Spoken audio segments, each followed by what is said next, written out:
ব্যথা লাগে? কিছু লাগে।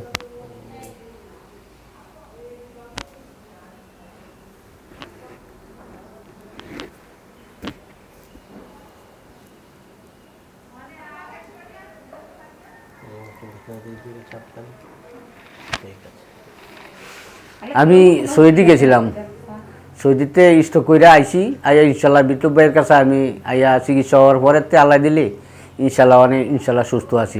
আল্লাহ দিলে আমি খুব ভালো আছি, অনেক কোনো সব কিছু ইনশাল্লাহ আমার কোনো সমস্যা হয় না, কোনো সমস্যা হয় না।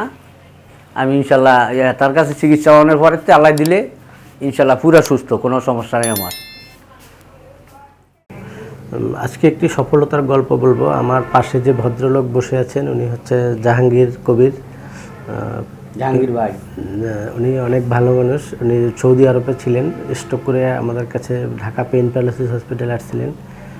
খুবই খারাপ অবস্থা ছিল। এখন মানে 1 মাসের মতো চিকিৎসা দেওয়ার পরে উনি এখন পুরোপুরি সুস্থ, কথা বলতে পারে, হাঁটতে পারে। উনি স্বাভাবিকভাবে, উনি মনে হয় না যে উনি স্ট্রোক করছিল। আপনি তো রোগীর মুখ থেকেই শুনলেন। আপনাদের যদি কারো পেশেন্ট স্ট্রোক বা প্যারালাইসিসের কোনো পেশেন্ট থাকে, অবহেলা না করে দ্রুত চিকিৎসা নিলে সুস্থ হয়ে স্বাভাবিক জীবনে ফিরতে পারবে। ধন্যবাদ সবাইকে।